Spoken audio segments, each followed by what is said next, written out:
এই সমগ্ৰ ভাৰতবৰ্ষৰ লগতে অসমতো বাগদেৱী সৰস্বতী পূজা ছাত্ৰ ছাত্ৰীসকলে অসমবাসীৰ লগতে মাৰ্ঘেৰিটাবাসী ৰাইজে উদযাপন কৰিছে।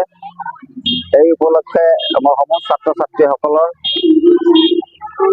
উজ্জ্বল ভৱিষ্যত কামনা কৰিছোঁ। তেওঁলোকৰ শিক্ষাৰ জীৱনটো যাতে ভালে কুশলে যায়, ভাল পৰীক্ষাৰ ফলাফলসমূহ দিয়ে। লগতে আজি বন্ধুত্ব দিৱস, এই বন্ধুত্ব দিৱস উপলক্ষেও পোনপ্ৰথমে আমি যিহেতু ভাস্কৰ শৰ্মা ফ্ৰেণ্ডছ ক্লাবৰ সদস্য, তেখেতক আমি সন্মানীয় বিধায়ক ডাঙৰীয়া ভাস্কৰ শৰ্মা ডাঙৰীয়াক আমি আন্তৰিক শুভেচ্ছা জনাইছোঁ এই বন্ধুত্ব দিৱস উপলক্ষে। লগতে সৰস্বতী পূজা উপলক্ষেও তেখেতক আন্তৰিক শুভেচ্ছা জনাইছোঁ। আৰু যিসকল ছাত্ৰ ছাত্ৰীৰ ৰাইজ আজি প্ৰায় 2 বছৰমানৰ আগতে ইক' পাৰ্কখন মুকলি কৰা হৈছিলে।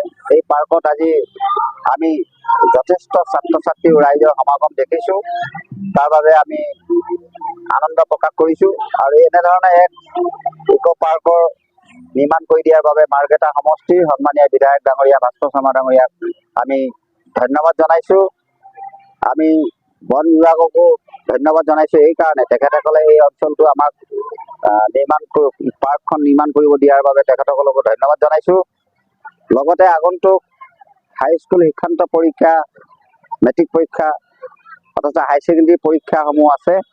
সমূহ ছাত্ৰ ছাত্ৰীক আমি তেওঁলোকৰ পৰীক্ষাটো যাতে ভাল হয় তাৰ বাবে আমি শুভেচ্ছা জনাইছোঁ। আৰু আগন্তুক দিনত তেওঁলোক যাতে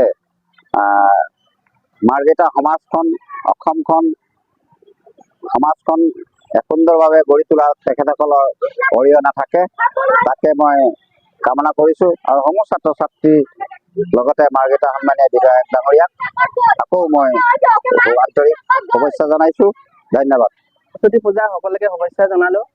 আজি এই আমাৰ ইক' পাৰ্কত আমাৰ মৰমৰ বিধায়ক মহোদয়ে 2 বছৰ আগতে বিধায়ক মহোদয়ৰ সহযোগত স্থাপিত হোৱা এই ইক' পাৰ্কখন আজি পুৰা জনসমুদ্ৰ হৈ পৰিছে। আজি ভাল লাগিছে। সকলো ল'ৰা ছোৱালী স্কুলৰ কলেজৰ আহি ইয়াত আনন্দ লৈছেহি। ইয়াত ভাল লাগিছে যে ল'ৰা ছোৱালীখিনি ইয়াত বিভিন্ন ধৰণৰ খেল চেল আদি কৰি ফুৰিব পাৰিছে। সেইকাৰণে বহুত ভাল লাগিছে আজি। আমাৰ মৰমৰ বিধায়ক ভাস্কৰ শৰ্মা দেৱালে অশেষ ধন্যবাদ জনাইছোঁ যে ইমান ধুনীয়া এখন পাৰ্ক আমাৰ এই মাৰ্ঘেৰিটা টাউনৰ মাজত স্থাপিত কৰিলে। আৰু বেলেগ এখনতো নাই, ইয়াত এইখনেই একমাত্ৰ আমাৰ ইক' পাৰ্ক। আৰু ভৱিষ্যতে আৰু ধুনীয়া হ'ব বুলি আমি আশা ৰাখিছোঁ।